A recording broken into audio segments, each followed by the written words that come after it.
Hello, I'm Dr. Vanita Rattan and this channel is dedicated to skincare for skin of colour. As you know, I'm a doctor, but I'm also a cosmetic formulator specifically for skin of colour. This whole channel is dedicated to empowering you with information that you need to know when you go and do your skincare shopping to make sure that the marketing that's being said on the front is actually what's going on inside the bottle. The only way to do that is to understand how to read the back of the list, so the inky list that has all the ingredients in it. It's in descending order, and once you can do that, then you yourself will know whether or not a product is worth your money or not. So today's video is Dermalogica, and I'm a little bit nervous, to be honest, about making this video. Until I investigated this brand, I really thought it was probably one of the best brands because the marketing was so good. The people who endorse this brand, you know, are people that I would trust and I would recommend and that I would trust my own skin with, and so I just assumed that it would be a fantastic brand. It just wasn't the case, you know, when I went through the ingredients. I'm going to try not to be too negative. I'm going to try and talk about the positives, but I am going to just be really honest about all the ingredients, and then you can make up your own mind as to whether you think it suits your skin or not. Now, the question I get asked all the time is, so why does skin of colour require different skincare to Caucasian skin? And the reason is that our melanocytes are large, they are easily triggered. One mosquito can take down our skin. Anyone that's had a mosquito bite that's watching will know that we just can't tolerate any inflammation on our skin.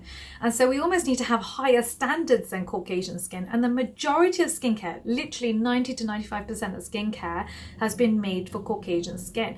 Now, I'm not even talking about the actives that we need for our skin, mainly pigmentation being our number one issue. I'm talking about just don't damage our skin, don't irritate our skin, you know, like let's get that much right. I'm not even asking you to make us great products. Yeah, so that's another topic altogether. But basically, if you follow me at the Hyperpigmentation Clinic on YouTube, on Instagram, you'll know that I've treated 40,000 cases of pigmentation for skin of colour. We have a 95% success rate. That's the highest success rate, and it's also the largest database of pigmentation cases globally. Because I really have invested my life into skin of colour, I have very high standards for what we require, and I really expect the industry to meet my standards. And the only way I can think to do this is by making these videos to explain to them how to improve their formulas so that ultimately they make better formulas for you, and then you as a consumer receive the best. And that's really all I want for all of us. I'm happy. A lot of the CEOs of companies or the formulators of companies will message me to ask me for advice, and I do it for free. I do it just so that we all have access to better skincare. As you already know, this channel has never been sponsored, will never be sponsored, and so you know everything here is evidence-based information. There's no ulterior motive or agenda. It's to make sure that we are empowered, us and our children. Right, so today's video, fingers crossed, please don't write anything negative down below. I'm doing my best here. If that sounds good to you, please give me a thumbs up.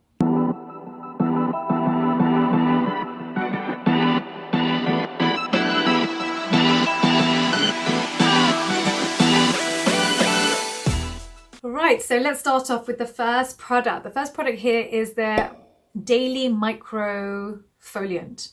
So it's a physical exfoliator, which is on its own is not that bad, especially if you haven't got jagged, uneven edges. You know, I do prefer chemical over physical, but it's not the end of the world as long as it's quite gentle. Blah, blah, blah, blah. As long as it's quite gentle. However, they did then add papain, which is an enzyme from papaya, and that can be quite irritating to the skin. So imagine I've now irritated the skin with a physical exfoliant. I've now put on an enzyme which is going to further irritate. They then put in salicylic acid, and they've also put limonene. Limonene is a form of fragrance. It's the #1 cause of contact dermatitis. So I mean, I just don't think this product is great for skin of color, and I would probably avoid. Now, if you haven't watched my other videos, let me give you a quick lowdown. Fragrance should not really be in skincare at all. Fragrance can lead to contact dermatitis. In fact, it's the #1 cause of contact dermatitis. I should actually put that on a t-shirt. Maybe I have put that on a t-shirt. So just so you know, I've made lots of merchandise for my Skin of Color family. This is the one that I've got on today, which says, "Let your melanin glow." I'm putting the link down below. These are all your quotes that you've told me on Instagram to put on a t-shirt. So this one is now on a t-shirt because of you. Yeah, okay, so with the fragrance, #1 cause of contact dermatitis, which happens later on, years later, you have a delayed reaction. Then you become, it's also a co-sensitizer to all the other actives, all the other ingredients. And so suddenly, not only are you reacting to that product, you're reacting to the other ingredients, which may be in other products too. So then you have a much bigger issue. So I would just say avoid anything with fragrance, and this is one of those products. So the next product is their multi-active toner. So the positives, let's always start with positives. The positives here are butylene glycol, sodium lactate, and aloe, which is a skin softener. So these are all great ingredients.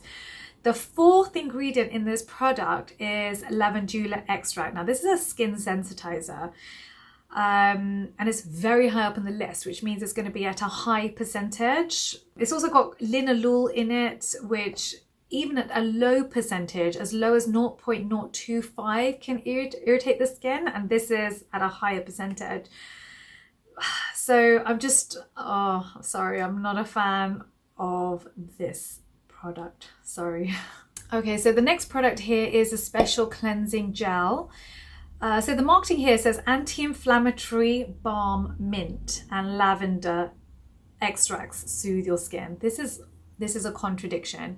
This is a bit of a marketing trick. When they say mint is, refreshing, and you feel like, the same feeling when you get toothpaste, actually the skin is very different, and you are irritating the skin by putting mint on the skin. It's a skin sensitizer.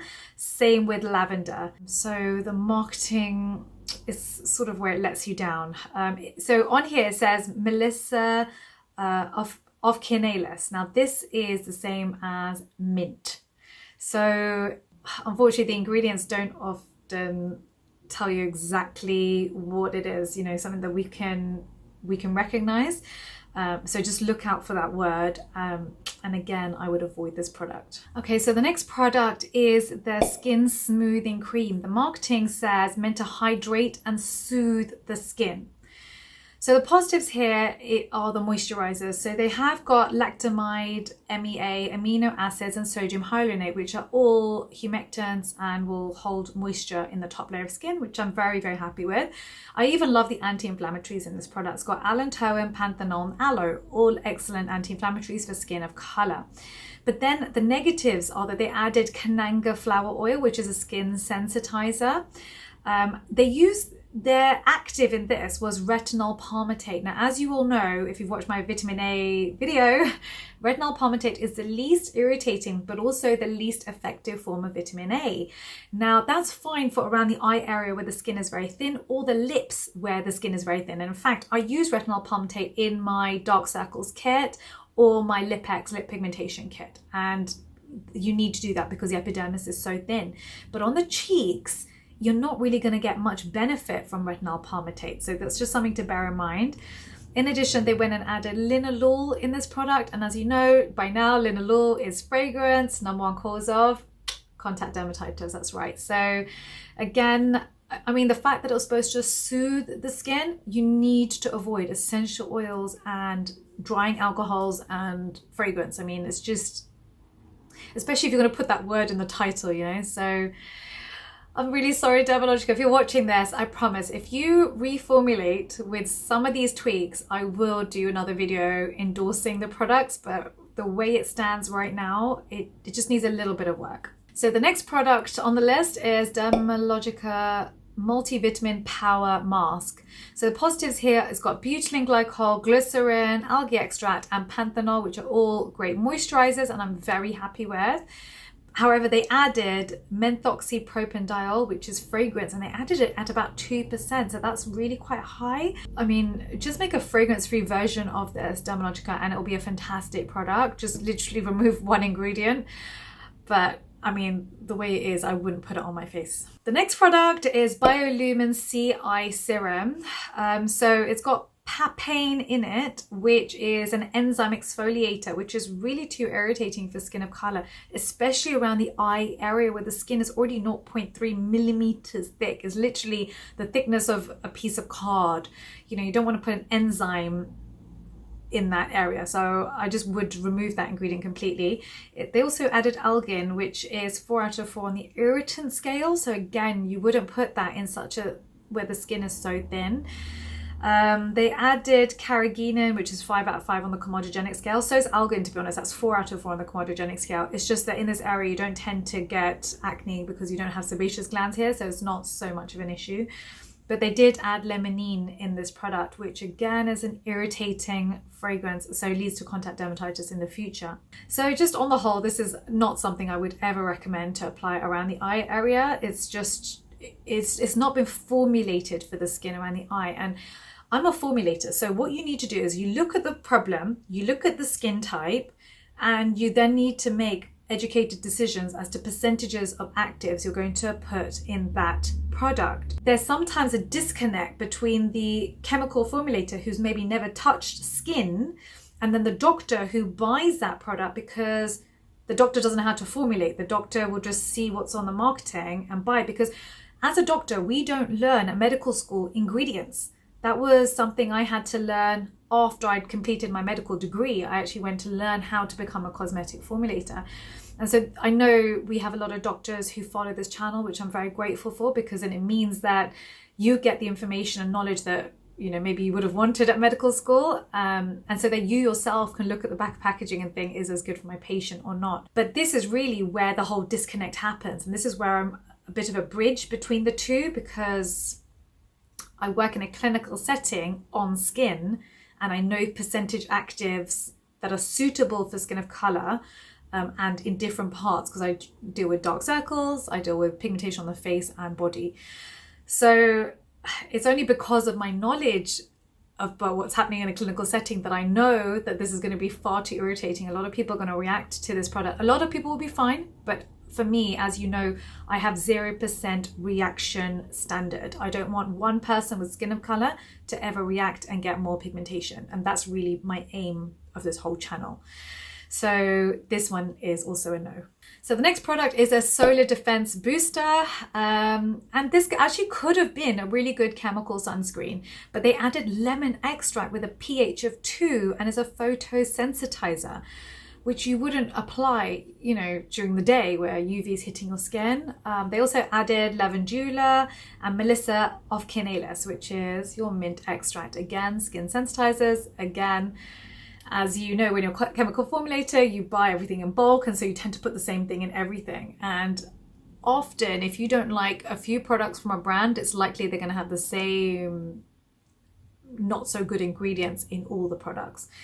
So I mean, this one again is a no. And then the last product I'm going to talk about is the Dermalogica Ultra Calming Barrier Repair. And the reason I chose this product is because I thought this was going to be the one that's good for our skin and it's going to soothe our skin, etc. But then they added lemon, and I just thought, okay, I'm not a fan of the brand. I'm so sorry. I think the marketing is fantastic. I think the packaging is genius, because you look at the simple packaging and you think there can't be anything irritating in here, because look how simple the packaging is.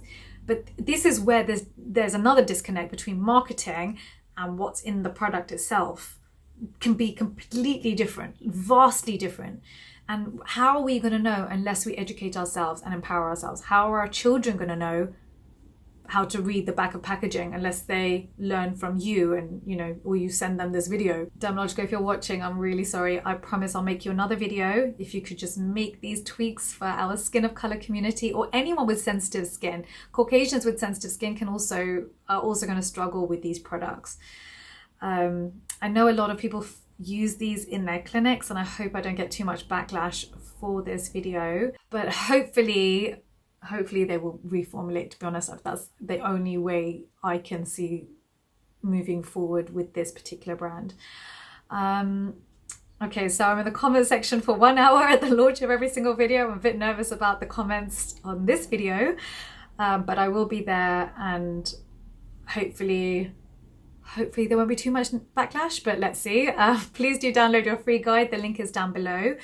If you've got any other questions for me or any other brands you want me to review, make sure you write them down below too. And don't forget to follow me on Instagram at the Hyperpigmentation Clinic and at Skincare by Dr. V, and on TikTok at Dr. Vanita Rattan. Take care. Bye.